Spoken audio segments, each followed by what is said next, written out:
Why don't we start with you? Why not? As we all know, Xeikon has been acquired by Flint Group some time ago already. I think first very relevant question is there, give us a small update on this in a few words. I mean, where are we? What's happening with Xeikon within Flint Group? Yeah, indeed. Thank you, Danny. Let me give you a bit an update on what happened in 2015. 2015 was a very strong year for Xeikon. It was the year where we went for the full launch of our Cheetah product in labels and packaging. We reached the milestone of 400 machines installed in labels and packaging, and we have now about 25 Cheetah machines sold. Next to that, we also launched at Hungary Innovation Days the 9800, which only shipped in the last quarter of last year. We have about 10 machines of those up and running now. So in total, Xeikon grew a lot. The document printing business grew, the label and packaging business grew even with more than 30%, resulting in a faster growth than market share. So as most of you know, we are a clear number 2 player in labels and packaging, and we took more market share last year. And this triggered a lot of interest from many companies. And you know that Xeikon was held by private equity, and indeed around November, Flint Group and our owners made an agreement about the full acquisition of Xeikon by the Flint Group. Now I get many questions. Okay, what is changing now? Is Xeikon changing complete strategy? I would say no.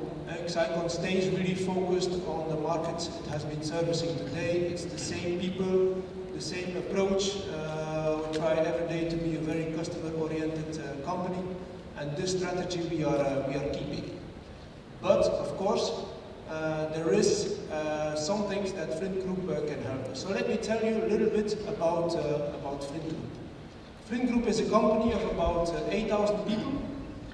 About $2.5 billion US dollars, worldwide active in 50 countries, 140 sites where we do all production, all sales and service. So we are number 2 in a total ink production for the printing industry, very close to number 1. And we service several markets. If you look a little bit at the markets Flint Group is serving, while Danny is going to the next slide. Thank you. Flint Group is active in 2 areas. One area we call print media, and print media typically is inks for newspaper print, for publication, also delivering press room chemicals, pigments. So a clear number 1 worldwide in the newspaper. Maybe you have heard about one of our recent acquisitions. We acquired the print media activities of one of our competitors about a few weeks ago in Germany. And the other part of the business is focused on packaging. In packaging, in the ink business for packaging, Flint Group is active in 4 areas. One being corrugated printing, one being flexible packaging, one being everything which is sheet fed, so typical folding carton.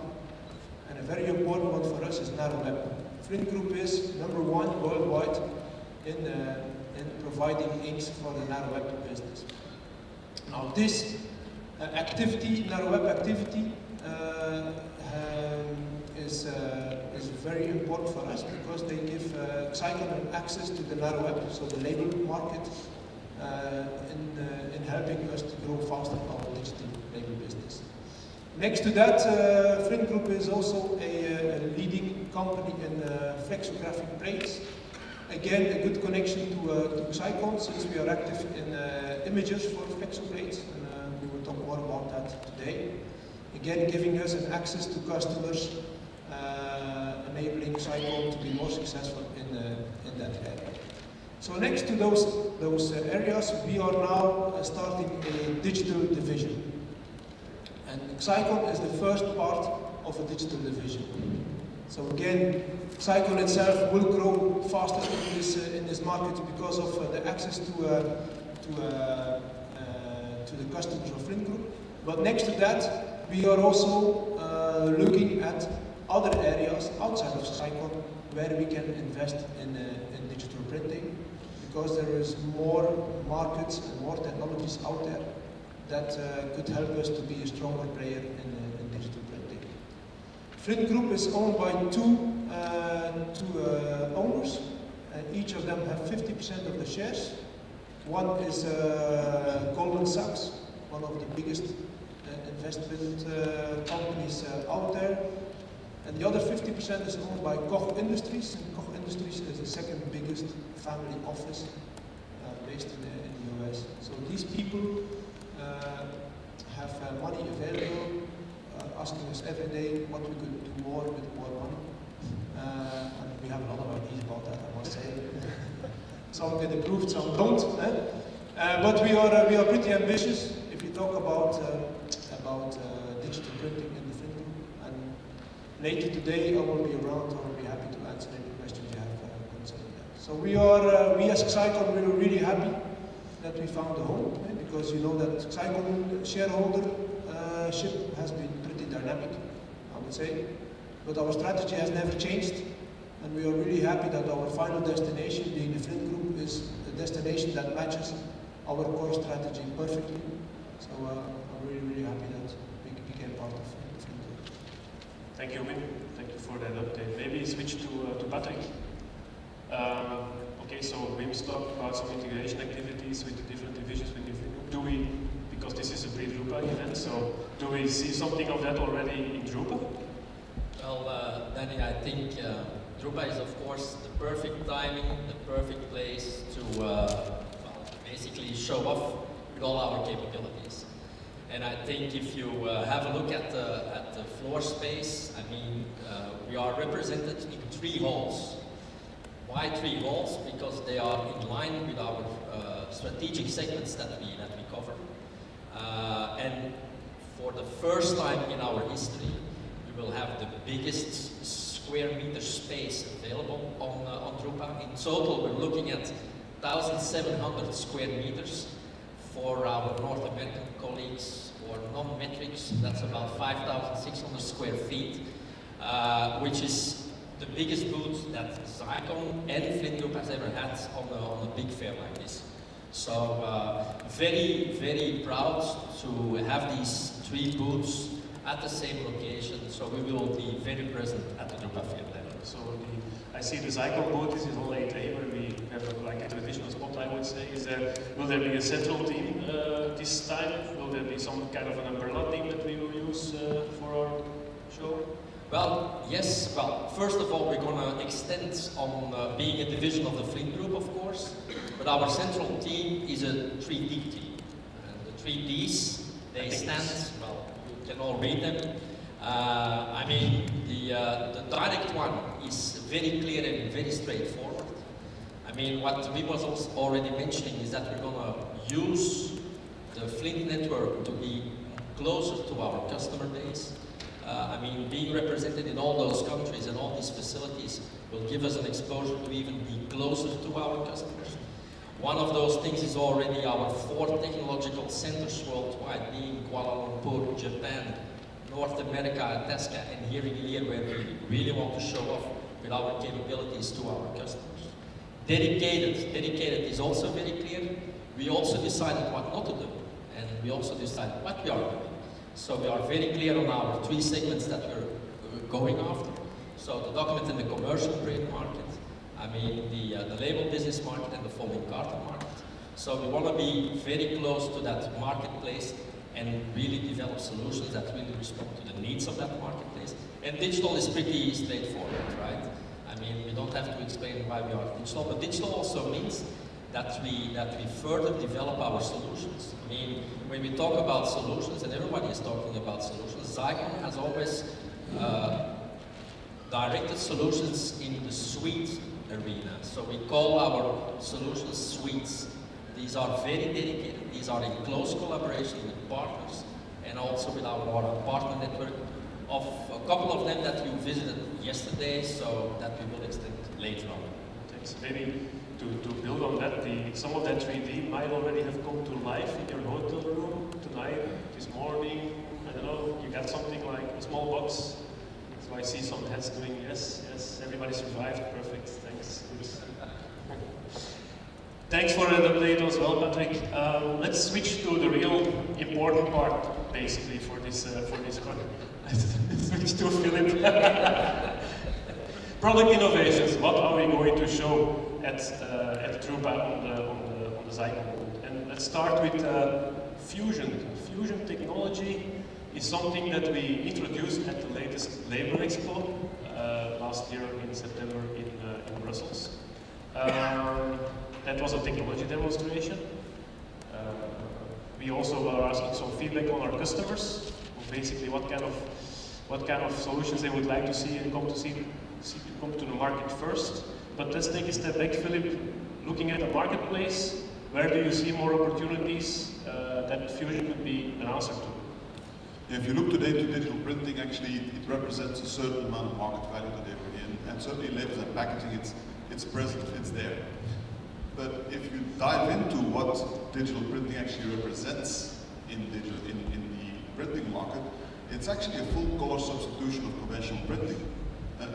A printing technology that allows you to do that full color substitution more economically for the shorter to medium run things, or to make more versioning, more personalization. But the thing is that in labels and packaging, it's not only full color that people are printing. They are printing more high-end type of labels, high-end type of packaging. And we feel that there will be an acceleration in growth of by creating solutions that will go beyond just the full color substitution in the market. If you dive a bit deeper into the market segments itself, and you look to the different type of labels, take that as an example, for example, but you could extend this also into the packaging market, and you see that in the label market there are different type of end users that are using the label decoration. There are also different type of prices that people are paying for this, and it's all due to what kind of added value that has been added to these aspects. For example, in the wine and spirits, imagine a very beautiful gin bottle that could be used for blending in perfect cocktail type of stuff. But if you look to a gin bottle and you look to the decoration that is used on top of those labels, type of foiling, embossing, tactile raised varnish, and those type of things, today digital doesn't have a solution beyond actually substituting the full color range. But as soon as you come into the embellishment area, that's where there's no answer to. And that is where we actually see that fusion technology should address that market. Now, at Label Expo, we did indeed a technology demonstration. Jeroen will talk a bit more about what we're going to do at drupa, but after the Label Expo, the reason why we did a technology demonstration is to really have a feedback from the market. Okay, we have a fantastic vision, but we're not going to say that we're always right. We do like to get some response back from the market, and we did a questionnaire around Label Expo, after Label Expo, to a variety of people, and indeed we got responses back. And the printers that are, for example, active in health and beauty, wine and spirits, were people that were really enthusiastic about these kind of solutions, where today they're struggling in doing the color printing digitally, and then afterwards having to go to an offline or an inline type of conventional type of processes, which actually kill the benefits again of a digital environment. Pharmaceutical was also a specific area, and if you go a bit further, you dive a bit into what kind of processes these people are looking for to be digitalized, then you see that, for example, in the pharma specifically, Braille was there, very interesting for them. In health and beauty, it was about having that very opaque white. Today, with the Xeikon, we do already a beautiful opaque white, but apparently it's not, and we're also I'm willing to commit that or to admit to that, we're not reaching that density what is required from where they use, for example, screen printing today. And we're now, that is, for example, a thing that peaked very highly in the health and beauty market. If you look to the wine and spirits, there you see again foiling and tactile varnishing coming up. And there might have been some confusion here by the answers that we're giving, saying that cold foil, hot foil. We combined it together and say foiling was a very important technology that people were looking into in being able to digitalize that. Thank you, Philip. Good explanation. As you said, vision is very important. But translating them in things that we can really feel, that we can market is also very important. So switch to product management. Jeroen, how are you going to put all this stuff together? Maybe a quick recap first for what we exactly were showing at Label Expo in September. Yes, what we showed at Label Expo, and you mentioned it already, was a technology demo of the fusion technology. So this fusion technology, which is, as Philip already introduced us, a technology meant for high-end labels and packaging. High-end labels and packaging, so those that you can find in luxury goods, cosmetics, wine and spirits. So this kind of high-end labels and packaging that requires some embellishment methods. Now, fusion technology will bring this all digital. One pass, one platform, all digital. That's what fusion technology is. That's a technology demonstration that we wanted to give at Label Expo in order to get some feedback from prospects, in order to get some feedback from converters. And rather than just explaining a technology that we are working on, explaining our path towards the future, we decided that actually showing a live job with this fusion technology would benefit, or we would benefit from being able to show that live on our Label Expo booth, which we did at Label Expo. We showed a fusion technology, a fusion demonstration, based on a high opaque white, a screen white, but printed in a digital way, and adding the 4 colors plus a spot color on top of it using our electrophotographical principle. Okay, fine. But I see them thinking, you know, this can already be done with other equipment like from AP Graphics or GM or Gauss. So This can be done with other equipment, but then we're talking about hybrid technologies, hybrid printing technologies. Now, fusion differs a lot from hybrid printing technologies. Hybrid printing is combining conventional finishing, conventional embellishment with a digital print equipment. And fusion technology, in contrary, is making it all digital. Now, if you go back one slide, then, because I want to go a little bit deeper, it's a fusion concept as well. So the fusion concept, it's the cornerstone of the fusion technology, which I made already clear in the former slide. The cornerstone of the fusion technology is our Xeikon dry toner technology, the 4 or 5 color electrophotographical printing principle. But around this dry toner platform, we can add different modules depending on the needs, depending on the requirements of the embellishment methods that our customers choose. You mentioned already a few of them: dry, varnish, foiling applications, a spot color. Depending on these applications, we select the correct technology to apply these extra embellishment steps. Also very important, crucial in this fusion technology concept is that it's all handled centrally from one Xeikon, our digital front-end, central workflow.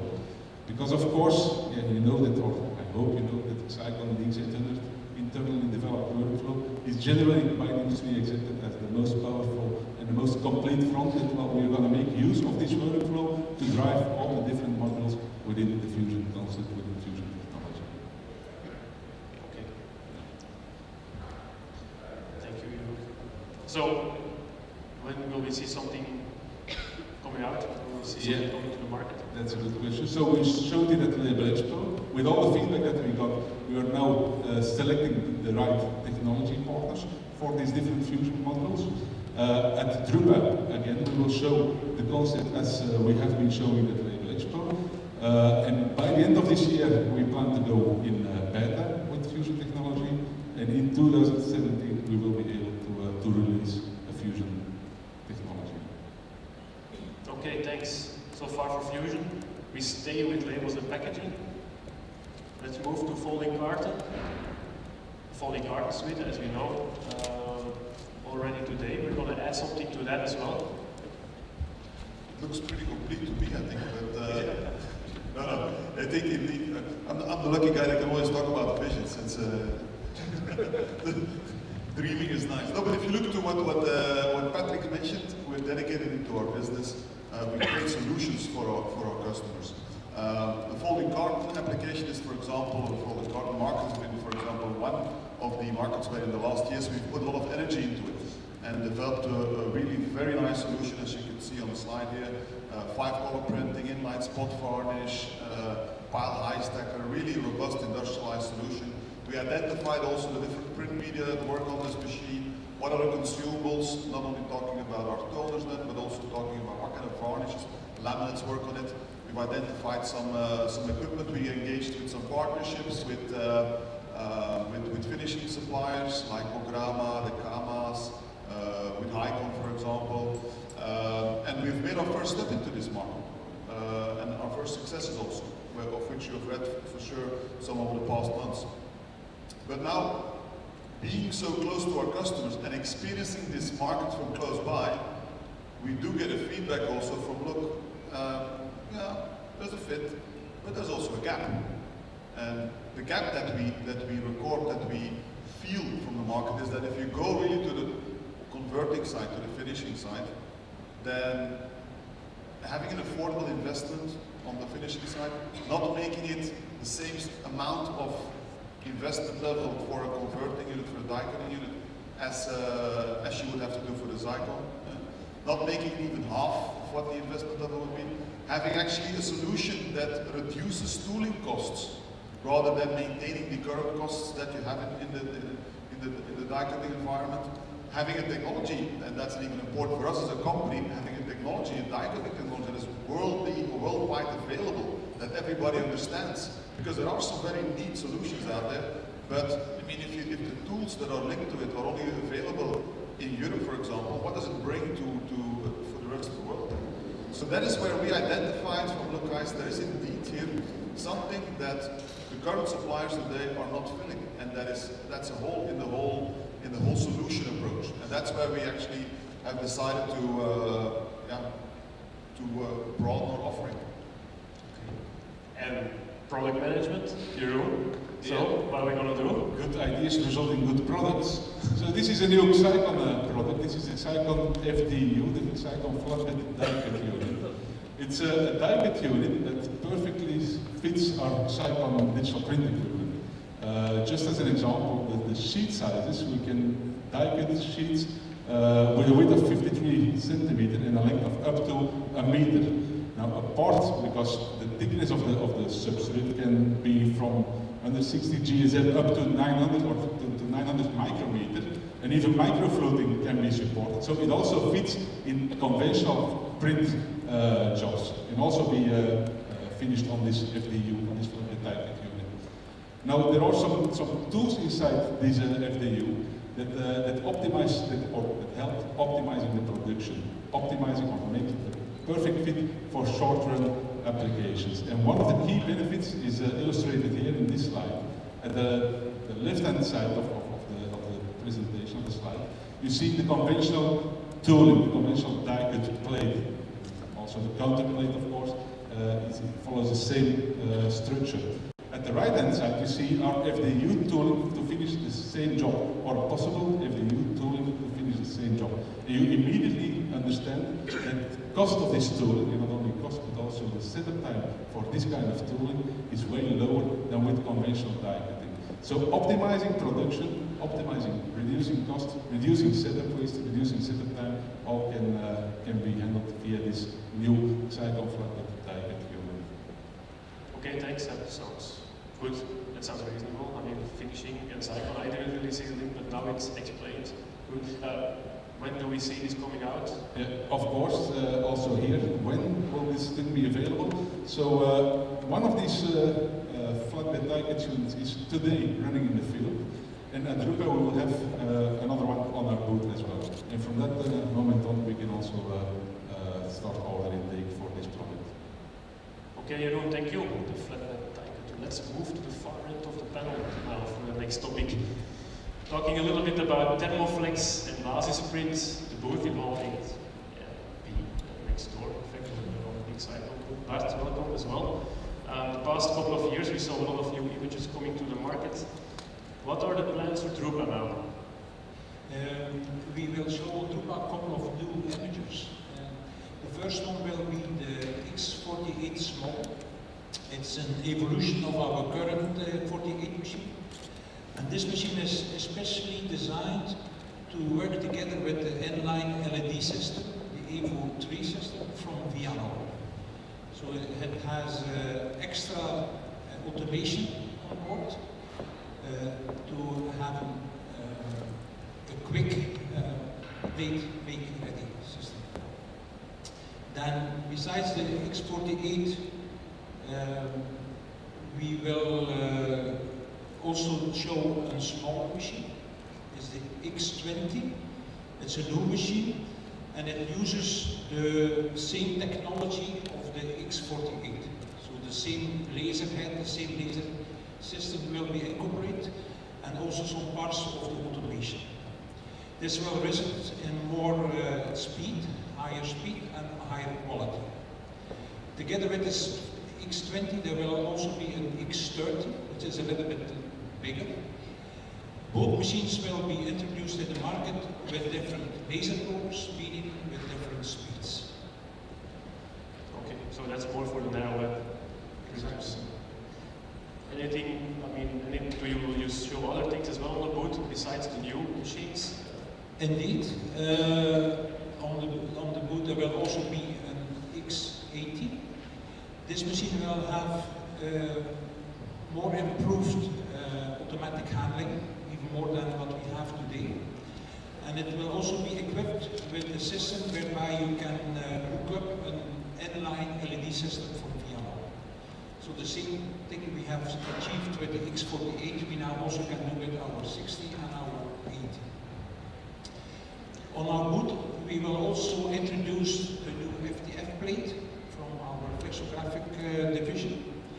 This new plate allows the Ripper houses to produce in a very easy way flat top technology.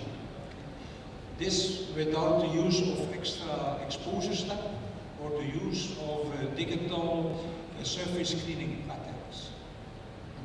This is accomplished by a micro-fine structure in the top of the plate that helps to increase the ink density on flexible packaging substrates. This plate, by the way, has also achieved the technology award at the ETF last week in Dallas.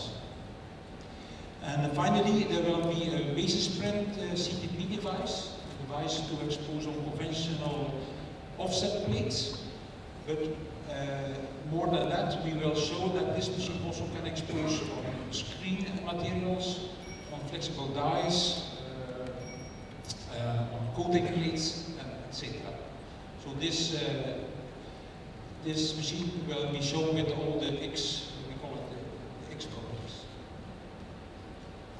Okay, thanks Bart for that update. So, new products being well covered for drupa. So, but there is one last thing.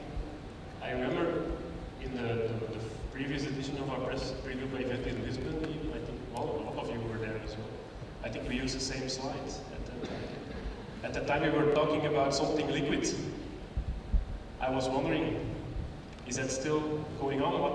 Can you use an update there, Wim? You surprised me with that question. I thought we were not going to talk about this today. No, of course we talk about Trillium. I don't know if there's anybody interested to know more about Trillium. But what happened with Trillium? At drupa 2012 we showed the technology demonstration, showing one color running at, I think it was 1 meter per second. And of course we have done some updates on that along the way, and we had aspirations to be in the market sooner than today, to be honest. But we have continued to develop Trillium technology. And why did we do that? And why are we still doing that?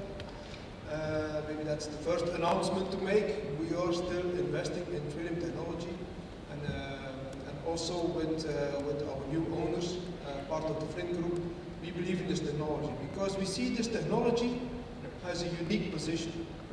We see a significant need in the market for high quality, very high quality, and high productivity.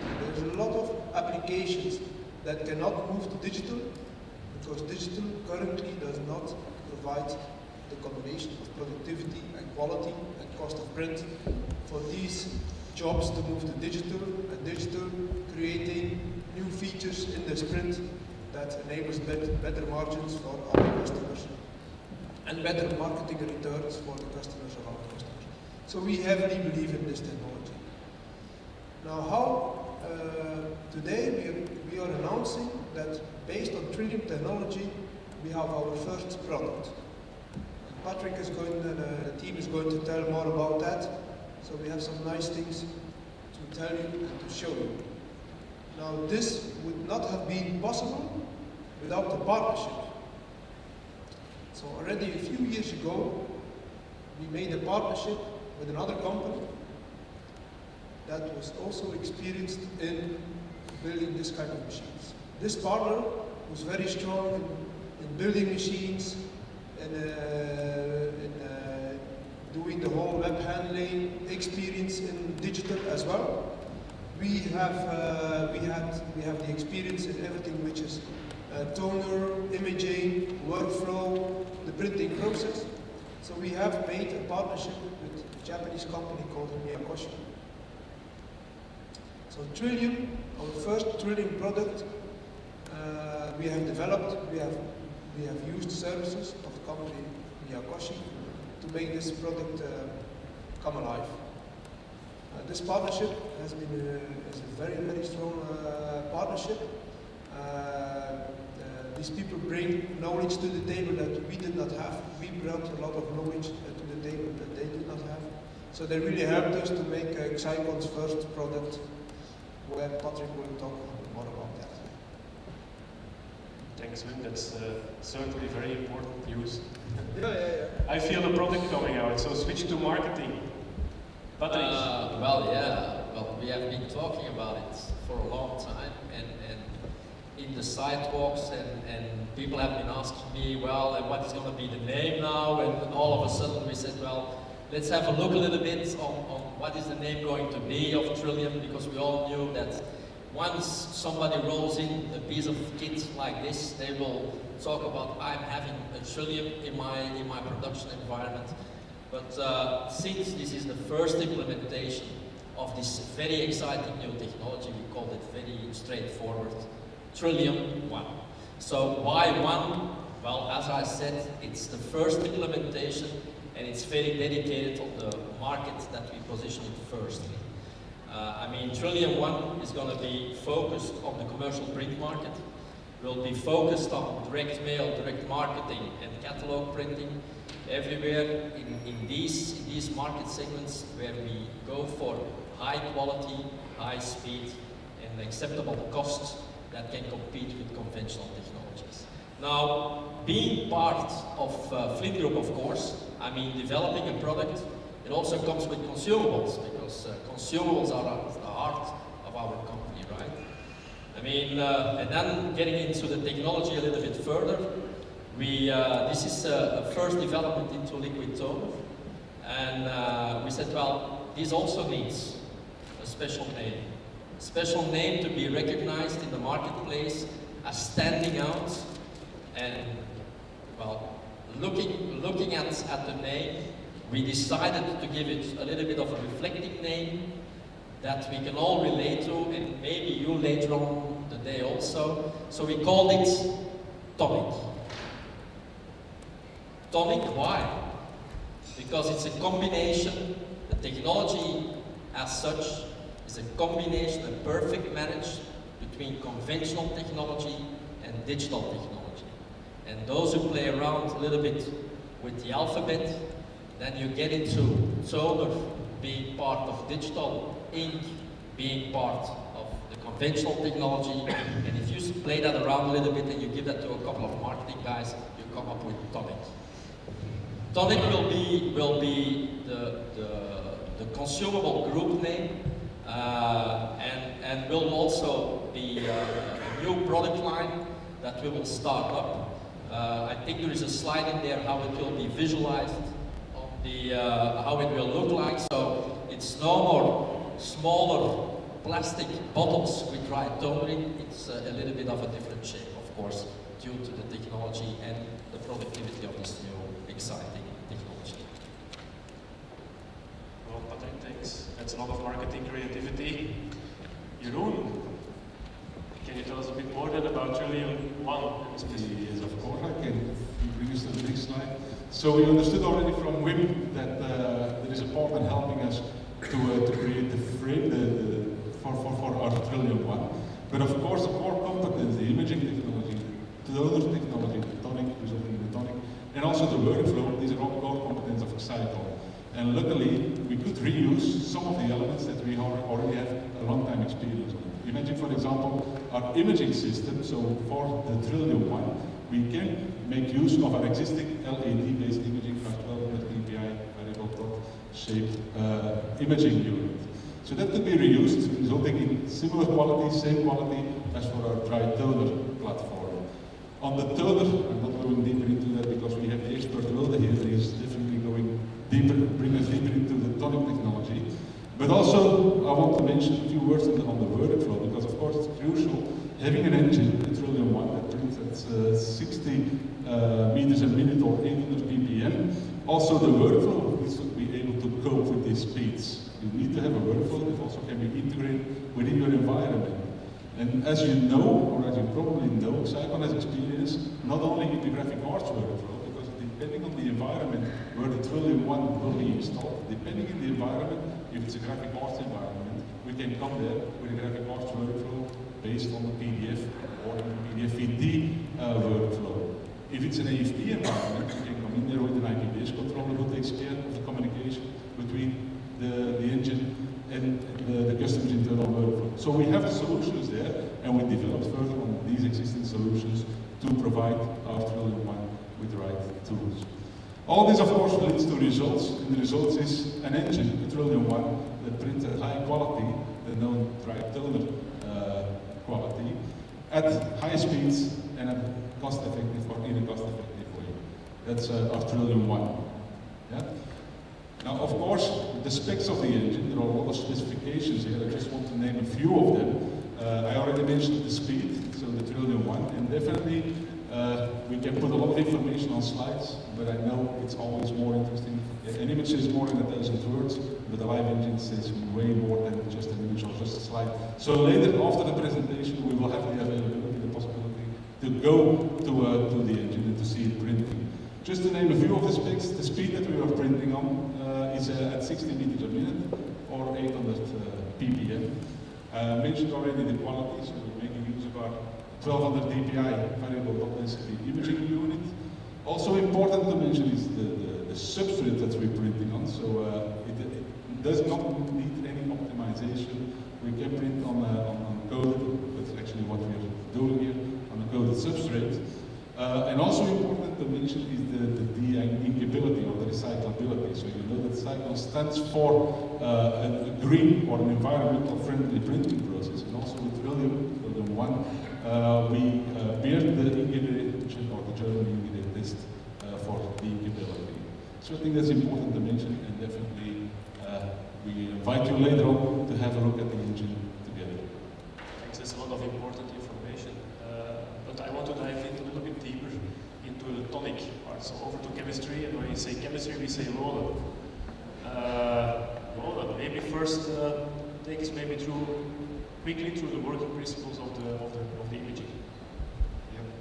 The printing press looks a little bit different from our tri-toner machines. The biggest difference is that we have skipped away from the one-pass duplex and are printing with 2 towers with intermediate fusing. This is because of the high speed. We need some more space, and we had to change the architecture of the machine.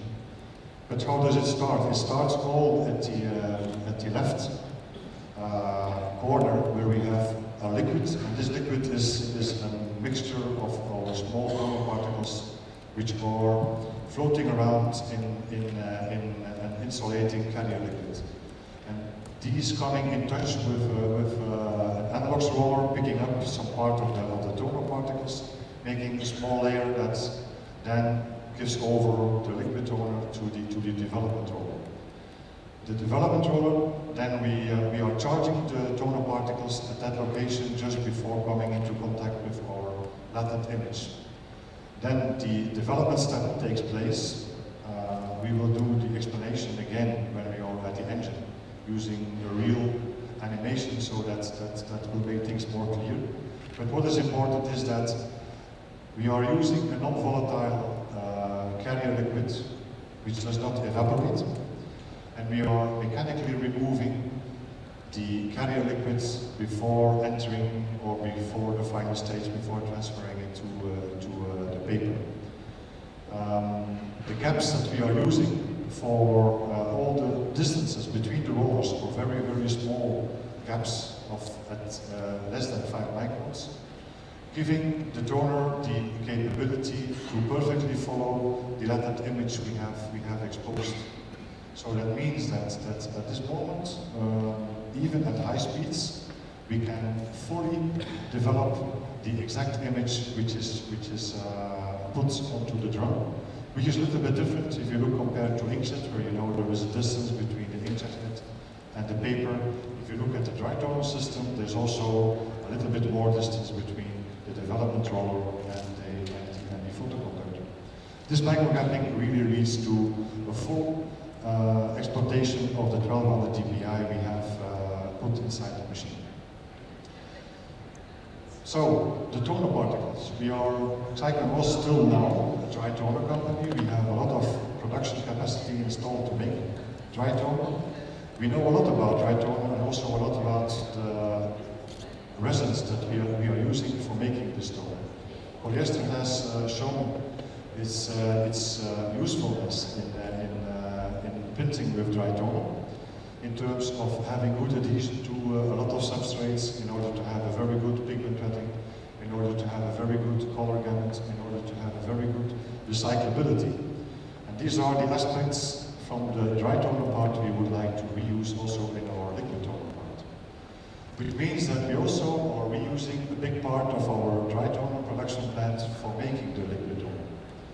In order to make dry toner, you start with colorless resin, you add some pigments, you do some extrusion, you do some cooling down, and you do some milling towards particles of 1 millimeter.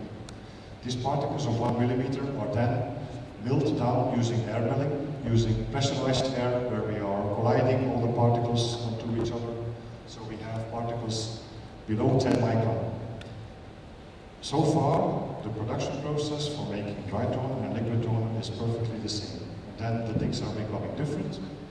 We are changing over, we are adding these 10 micron particles to a carrier liquid and adding some dispersing agents and do continuous milling towards less than 2 micron.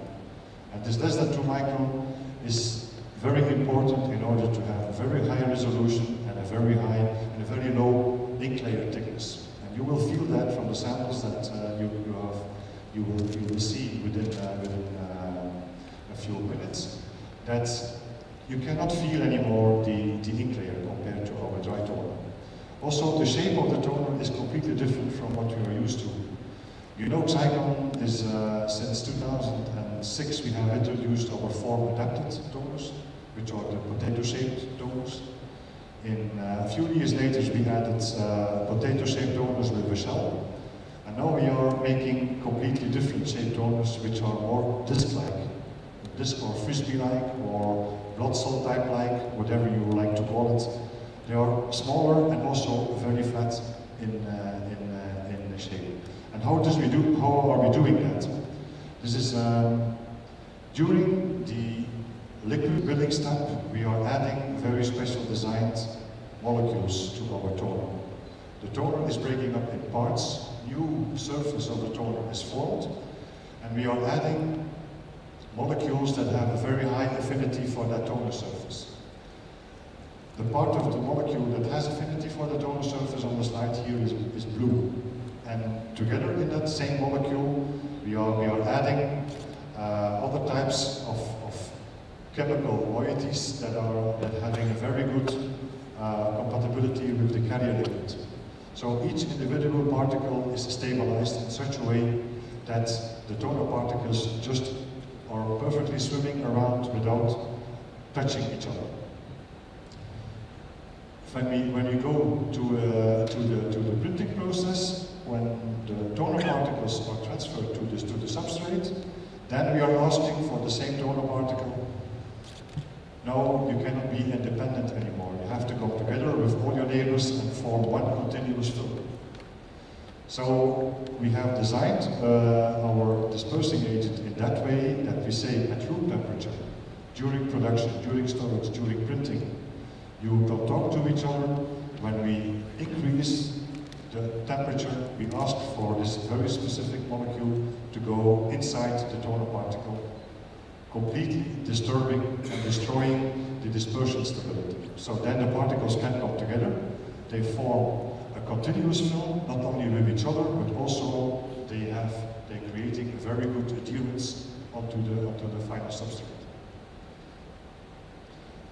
We have a small visual step here. This is what happens if we apply our ink to a hot plate, as we call it.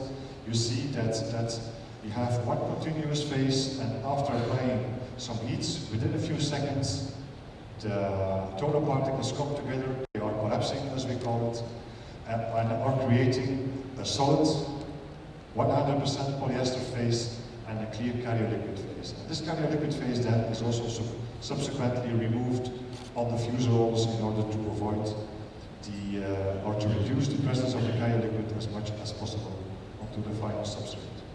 So far the chemistry lesson. Thanks for updating my organic chemistry, Lode. Obviously, you're far ahead of us in development. Do you see any next steps in developing this tonic? This machine calls Trillium 1, so this means that probably there will be others. And we are starting with 60 meters per minute. The technology has the capability to go much faster. That's also the reason why we initially invested also in that technology. So we want to go much faster, we want to print on thicker materials, and of course, since we are Xeikon, we want to make the most sustainable ink system and printing system. Not only from resin point of view, we are looking for more sustainable approaches, but also from carrier liquid point of view. We have still a few years ahead of us to make this happen. Thank you. Maybe we check.